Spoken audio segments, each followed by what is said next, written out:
ሰላም እንዴት ናችሁ? እንኳን ወደ ቻናሌ በሰላም መጣችሁ። ለዚህ ቻናል አዲስ ከሆናችሁ ስለ ፋሽን እና ከአለባበስ ጋር የተያያዙ ቪዲዮዎች እንዲደርሳችሁ ቻናሌን ሰብስክራይብ በማድረግ ቤተሰብ ይሁኑ። ቪዲዮውን ለብዙ ሰዎች እንዲደርስ ላይክ በማድረግ እንድትጀምሩ ጠይቃችኋለሁ። የስራ ልብሳችሁን ከፍ ማድረግ ትፈልጋላችሁ? ስራ ቦታ ላይ ብዙ ጊዜ እንደምናሳልፍ እገምታለሁ። ግን የስራ ልብሳችንን በተጨባጭ እንዴት ከፍ ማድረግ እንችላለን ስለሚለው እናወራለን። አንዳንድ የስራ ቦታዎች የራሳቸው ድሬሲንግ ኮድ ወይም ዩኒፎርም ሊኖራቸው ይችላል። የስራ ቦታ ላይ ለ8 ወይም ለ9 ሰዓት ልናሳልፍ እንችላለን። ለስራ ቦታ የምንለብሳቸው ልብሶች ቦታውን የሚመጥኑ ብቻ ሳይሆኑ ምቾት የሚሰጡንም መሆን አለባቸው። በዚህ ቪዲዮ ይህንን እንመለከታለን። በዚህ ዓመት የስራ ልብሳችሁን ከፍ ለማድረግ አንዳንድ ቁልፍ ነጥቦችን እገልጻለሁ። ወደ ዝርዝሩ እንግባ። አንደኛ፣ ሸሚዞች። ይህ የስራ መሰረታዊ ልብስ አንዱ ነው። ሸሚዞች በቁም ሳጥናችን ውስጥ መኖር የሚገባቸውና በብዙ መንገድ ስታይል አድርገን መልበስ የምንችላቸው ናቸው። ቆንጆ ስትራክቸር ያላቸው በቆንጆ ጨርቅ የተሰሩ ሸሚዞችን ምረጡ። ለምሳሌ ሰማያዊ ሸሚዞችን እንመልከት። በግሬ ጨርቅ ሱሪ፣ በጥቁር የጨርቅ ሱሪ፣ በነጭ የጨርቅ ሱሪ መልበስ ትችላላችሁ። ሌላ ሁለገብ ልብስ ነጭ ሸሚዝ ነው። ይህ ልብስ ከሁሉም ቀለማት ሱሪዎች ጋር መለበስ የሚችል ነው።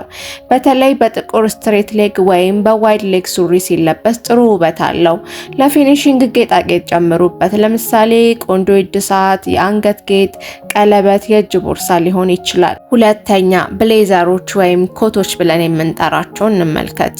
ማንኛውም ልብስ ብንለብስ ኮቶቹን ደረብ ስናደርግ አለባበሳችንን ከፍ ያደርጉልናል። ኮቶችን በጅንስ ሱሪ፣ በጨርቅ ሱሪ፣ በቀሚስ ላይ ደረብ አድርጋችሁ ልትለብሷቸው ትችላላችሁ። ኮት ስትመርጡ ለሰውነታችሁ ጥሩ ቅርጽ የሚሰጡ ቆንጆ ስትራክቸር ያላቸውን ምረጡ። ከሁሉም ቀለማት ጋር በጥሩ ሁኔታ እንዲጣመሩ ኒውትራል ቀለማት ላይ ያተኩሩ። ከኒውትራል ቀለሞች መካከል ጥቁር፣ ክሬም፣ ቤጅ ይጠቀሳሉ። የበለጠ ቆንጆ ሉክ ከፈለጋችሁ ቁልፉ ብሌዘሮቹ በትከሻቸው ላይ ፓድ እንዳላቸው ማረጋገጥ ነው። የበለጠ የተዋቀረ እይታና የሚያምር ስሜት እንዲኖረው ከፈለጋችሁ ኮቱ የተወሰነ ግትር ፓድ እንዳለው እርግጠኛ ሁኑ። ጥራት ያለው ጥሩ ብሌዘር ቅርጹን ማጣት የለበትም። ሶስተኛ፣ ጃምፐሮች። እነዚህ ልብሶች በተለይ አየሩ ቀዝቃዛ ሲሆን ተመራጭ ናቸው። በቢሮ ውስጥ ኤሲ ከሌለና የቢሮውን ሙቀት ለሁሉም ሰው ማስተካከል ምን ያህል ከባድ እንደሆነ ይታወቃል። ጃምፐርስ የራስን ሙቀት ለመቆጣጠር ጥሩ መንገድ ናቸው። በቢሮ ውስጥ ምቹና ቆንጆ ሆኖ ለመዋል በጣም የሚገርሙ አማራጮች ናቸው። የጃምፐራችሁን ቀለም ከሱሪያችሁ ጋር ማዛመር ትችላላችሁ። የሚያምር ተርትርኔክ መልበስ ትችላላችሁ። ተጨማሪ ከብሌዘር ስርም መልበስ ትችላላችሁ። አራተኛ፣ ጉርዶች። ለቢሮ አስፈላጊ ከምላቸው አልባሳት ውስጥ ጉርዶች ግንባር ቀደም ናቸው። ጉርድ መልበስ የምትወዱ ከሆነ ጉርዶችን ለቢሮ አልባሳት ለማካተት የተለያዩ መንገዶች አሉ። የምትወዱትን አይነት ጉርድ ምረጡ። የምትፈልጉትን የጨርቅ አይነት ወይም ዲዛይን ሊሆን ይችላል። ጉርዶችን ከሸሚዞች፣ ከጃምፐሮች ወይም ከኮቶች ጋር መልበስ ጥቂት የተለያዩ ልዩነቶች እንዲኖራቸው ይረዳል። በመጀመሪያው ምስል ላይ እንደምትመለከቱት ጉርድ በሸሚዝ ነው የተጣመረው። ሁለተኛው ምስል ደግሞ በቆንጆ ብላውዝ ተጣምሯል። ሶስተኛው ምስል ከቆንጆ ኮት ጋር ለብሰዋለች። ሁሉም ቆንጆና ዝንጥ ያሉ እንዲሁም ፕሮፌሽናል አለባበሶች ናቸው። ጉርድን በተለያየ አላባሽና አለባበስ እያጣመራችሁ ቆንጆ የስራ ልብስ ማዋቀር ትችላላችሁ። አምስተኛ፣ ካርዲጋኖች። እኔ ፐርሰናሊ ካርዲጋኖችን እወዳለሁ፣ ምክንያቱም ካርዲጋኖች ቨርሳታይል ወይም ሁለገብ ናቸው። ስለ ትልልቆቹ ስለ ረጃጅሞቹ ካርዲጋኖች እያወራሁ አይደለም። ካርዲጋኖች ከጉርዶች፣ ከጅንሶች፣ ከጨርቅ ሱሪዎች ጋር መለበስ ይችላሉ። ካርዲጋኖች ተደራቢ መሆን የሚችሉ ወይም ብቻቸውን መለበስ የሚችሉ ናቸው። በመጀመሪያው ምስል ላይ በጣም የሚያምርና ወፍራም የሚመስል ካርዲጋን ወደ ውስጥ ወጥፋ እንደ ቶፕ ለብቻው ለብሰዋለች። በሁለተኛው ምስል ላይ ደግሞ ካርዲጋኑ በታንክ ቶፕ ላይ ደርበዋለች። በሶስተኛው ላይ የምናየው ደግሞ ሳሳ ቀለል ያለ ካርዲጋን ነው። ይህ የካርዲጋን አይነት እንደ ቲሸርት መለበስ የሚችል ለሙቀትም ለቀዝቃዛ አየርም ተስማሚ አይነት ነው። ስለዚህ ለአየር ሁኔታው የሚሆነውን እየመረጣችሁ መልበስ ትችላላችሁ። ስድስተኛ፣ የሲልክ አልባሳት። የሲልክ ልብሶች በተለይ ፎርማል የስራ ቦታ ካላችሁ ለስራ ልብሳችሁ ተጨማሪ የውበት ስሜት ለማምጣት ከሚያስችሉ መንገዶች አንዱ ነው። የሲልክ አልባሳት በጉርድ፣ በሸሚዝ፣ በቀሚስ ቢለበሱ ሌክዠሪ ሉክ የሚሰጡ ናቸው። የሲልክ ወይም የሳተን ስሜት ያላቸው አልባሳት ከሱሪ ጋር ሲጣመሩ፣ በተለይ የጥጥ አይነት ጨርቅ ሱሪዎች ጋር ሲጣመሩ ውበትን የሚጨምር የተለየ ነገር አላቸው። ሰባተኛ፣ ቀሚሶች። ቀሚሶች በፍጥነት ለመዘጋጀት ጥሩ አማራጮች ናቸው። ከእናንተ የሚጠበቀው ከትክክለኛው ጫማ፣ ከትክክለኛው ኮት፣ ካርዲጋን ወይም ብሌዘር ጋር ማጣመር ብቻ ነው። በተለይ ኒውትራል ቀለም ያላቸው ቀሚሶች ለስራ ቦታ ተመራጮች ናቸው። እነዚህ ቀሚሶች በብሌዘሮች፣ በውል ኮቶች ወይም በካርዲጋኖች ሲለበሱ ምቾትም ውበትም አላቸው። ከስራ ስትወጡ እንኳን የምትሄዱበት ቀለል ያለ ግብዣ ቢኖርባችሁ ለብሳችኋቸው መሄድ የምትችሏቸው ናቸው። 8ኛ ቤዚክ ቲሸርቶች። እነዚህ ቲሸርቶች ክላሲክ ናቸው። እኔም ደጋግሜ በቪዲዮዎቼ ጠቅሳቸዋለሁ። ከስራ በኋላ ወይም ዊኬንድ ላይ የምትለብሷቸው ካዥዋል ልብሶች ውስጥ ማካተት ትችላላችሁ። እነዚህን ልብሶች አታባክኗቸው፣ ምክንያቱም ለስራ ልብስ እንደገና ጥቅም ላይ ማዋል ትችላላችሁ። እነዚህን ካዥዋል ቲሸርቶች ለስራ ቦታ የበለጠ ቆንጆ አድርገን መልበስ እንችላለን።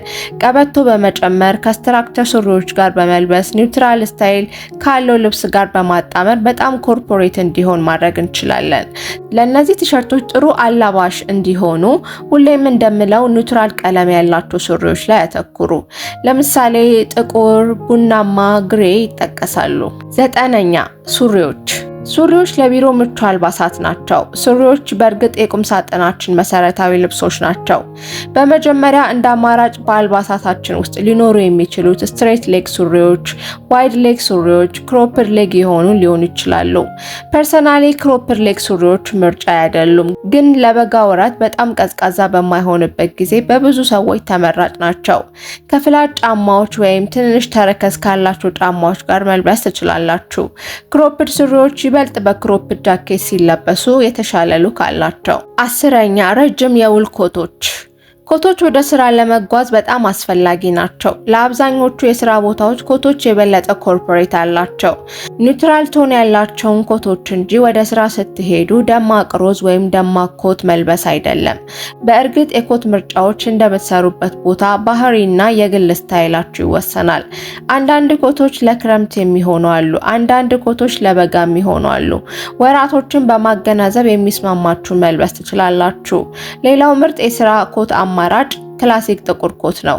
ጥቁር ኮት በአጠቃላይ በአልባሳት ውስጥ ከሁሉም ቀለማትና አለባበሶች ጋር የሚስማማና ታይምለስ የሚባል ልብስ ነው። 11ኛ ጫማዎች።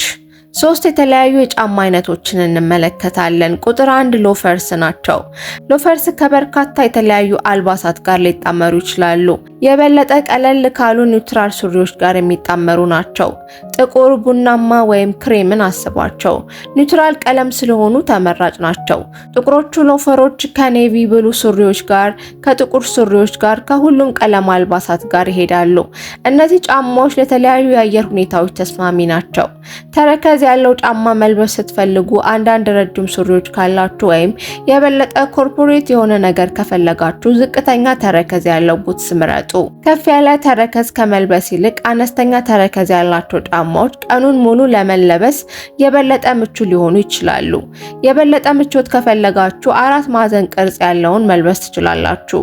አንዳንድ የስራ ቦታዎች ላይ ስማርት ካዥዋል አለባበስ ሊፈቀድ ይችላል። ለዚህም የሚያምር ስታይል ያለው ስኒከር መልበስ ትችላላችሁ። አዲዳስ ጫማዎች ከኔ ምርጫዎች ውስጥ አንዱ ናቸው። እነዚህ ጫማዎች ከቆንጆ ልብስ ጋር ሊሄዱ ይችላሉ፣ ምቾትም ይሰጣሉ። በተለይ ቀኑን ሙሉ አንድ ቦታ የምትቀመጡና የምትሰሩ ከሆነ ወይም ስራችሁ እንቅስቃሴ የሚበዛበትም ከሆነ ተመራጭ ናቸው። 12ኛ አክሰሰሪዎች። አክሰሰሪዎች ልብስን አንድ ላይ ሰበስባሉ። አለባበሳችንን ወደ ከፍተኛ ደረጃ የሚያሳድጉ ናቸው። ለአለባበሳችን የማናውቀውን ከፍታ ይሰጣሉ። በመጀመሪያ በጣም መሰረታዊና ጠቃሚውን እንመልከት። እሱም ቦርሳ ነው። ቦርሳ ለአለባበሳችን ትልቅ ኮምፕሊመንት የሚሰጥ ነው። ስራ ስትሄዱ ብዙ ቁሳቁሶች መያዝ ሊኖርባችሁ ይችላል። ቆንጆ ስትራክቸር ያላቸውን ቦርሳዎች ያዙ። ቀበቶዎችን እንመልከት። ቀበቶዎች የትኛውንም አለባበስ በደንብ ከፍ ማድረግ ይችላሉ። በተለይ ኒውትራል ቀለም ያላቸው ቀበቶዎችን ብትመርጡ ለሁሉም ቀለም አልባሳት ተስማሚ ናቸው። ሌሎች አክሰሰሪዎች ደግሞ እንደ ፊኒሺንግ ተች የምንጠቀማቸው ናቸው። የሚያምር ቆንጆ ሰዓት፣ የአንገት ጌጦች፣ የጆሮ ጌጣጌጦች ወይም ቀለበቶች ይጠቀሳሉ። የጌጣጌጦች ውበት ትልቅ ነው። እነዚህን በመጨመር ቆንጆ ሉክ እንዲኖራችሁ ማድረግ ትችላላችሁ። ሌላው መረሳት የሌለበት ወደ ስራ ከመሄዳችን በፊት ፀጉራችንን በቆንጆ ሁኔታ መስተካከሉን፣ ልብሳችን መተኮሱን እርግጠኛ እንሁን። በዚህ ቪዲዮ የስራ አለባበሳችሁን ያሳድጋሉ፣ ግርማ ሞገስ አላቸው ብዬ የማስባቸውን ጉርዶች፣ ጃምፐሮች፣ ቀሚሶች፣ ብሌዘሮች፣ የሲልክ አልባሳት፣ ጫማዎች፣ ቤዚክ ቲሸርቶች፣ ሱሪዎች እና አክሰሰሪዎችን ጠቅሻለሁ። ቀረ የምትሉት ነገር ካለ ወይም የምትወዱት አለባበስ ካለ በኮመንት አሳውቁኝ። አብራችሁኝ ስለነበራችሁ ከልብ አመሰግናለሁ። ይህን ቪዲዮ ከወደዳችሁት ላይክ፣ ሰብስክራይብ፣ ለጓደኞቻችሁ ሼር ማድረግ እንዳትረሱ። የምለቃቸው አዳዲስ ቪዲዮዎች እንዲደርሳችሁ የኖቲፊኬሽን በተኑን ተጫኑ። በቀጣይ በሌላ ርዕስና ቪዲዮ እስከምንገናኝ ሰላም ቆዩ።